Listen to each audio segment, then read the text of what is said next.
let's get the very latest from Amelia Beltrao, who's a TalkTV newsreader.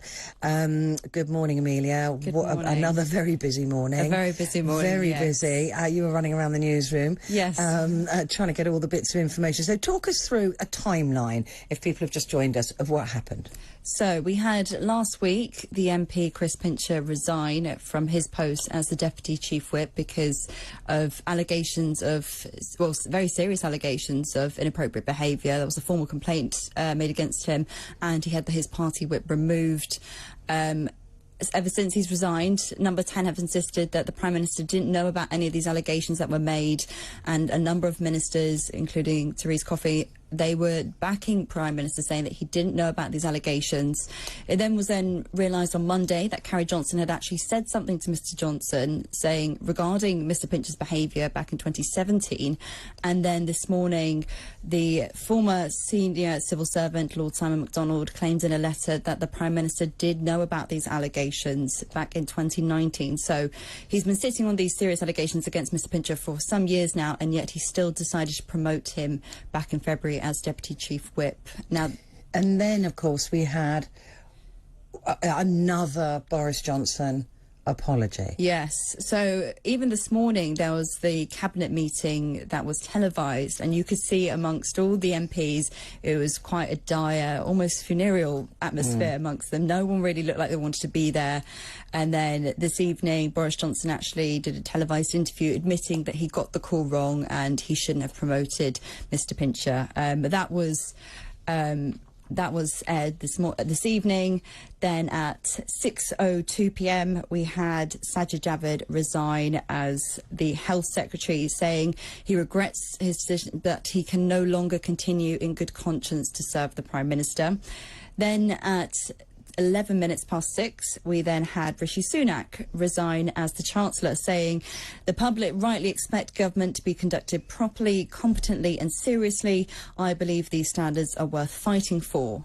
Now, there's obviously some speculation whether they decided to actually team up when they did these resignations. Obviously, it is just speculation, but they have both insisted from both teams that these were independent decisions. Just coincidental. Just coincidence. 9 minutes apart. Yes, just coincidence. Using very similar language. Yes. So so they're the two from the cabinets that have resigned.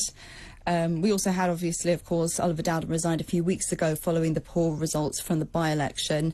But in terms of other MPs who have resigned today, we've had a number of parliamentary private secretaries. We had Jonathan Gullis, Sakit Bhatti, Nicola Richards and Virginia Crosby, and then we also had 3 other MPs, Bim Afalami, Andrew Morrison and Theodora Clark. They've all resigned as well. So in terms of Boris Johnson's power over the party at the moment, it does seem to be in a bit of a fragile state. Although he holds office, it doesn't seem that he's necessarily in power. Well, we got the sort of hint that he's not going anywhere when we heard about a reshuffle, which there had to be an immediate reshuffle, yes, of course, particularly with Rishi Sunak's position as Chancellor, because with the markets opening in the morning, you know, that could be a disaster. So we needed a Chancellor in situ. Within 2 hours of the resignation, we then had Nadhim Zahawi has now been appointed as Chancellor. Now, what's interesting about that is there are several reports out at the moment that it wasn't necessarily an easy conversation that went down, although obviously this is all speculation.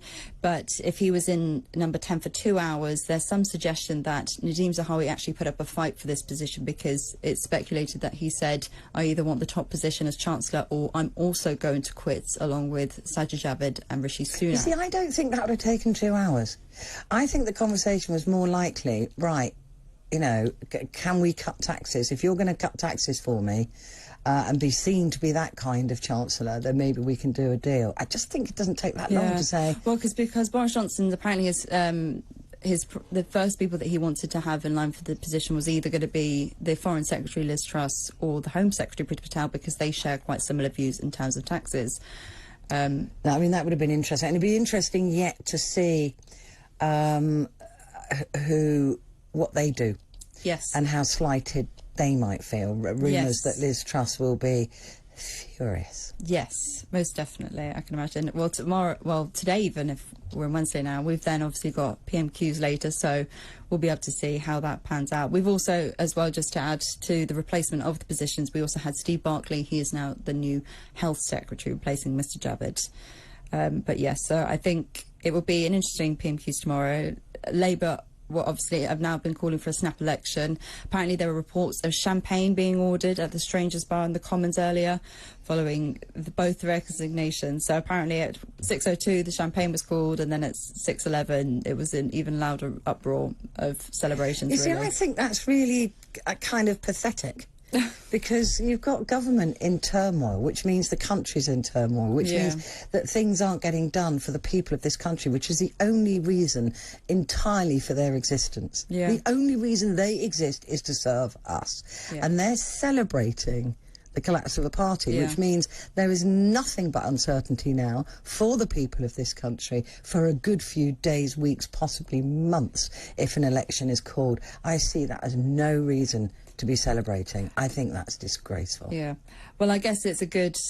it must be good timing for the Labour Party at the moment, because just yesterday we were discussing about the fact that they've now launched their quite confident 5-point plan in Brexit and how they want to try and deliver Brexit if they were to soon become government. So for them, I think this will give them a backing, and I think Keir Starmer will have a lot of ammunition to be using. Well, let's see if Keir Starmer's still got his job by the end of the week, shall we? We've obviously got that, but a lot we find out whether he gets his fine. A lot will be happening up until recess for summer is on the 21st of July. Yeah, so it's, what is it, 2 weeks on Thursday, I think.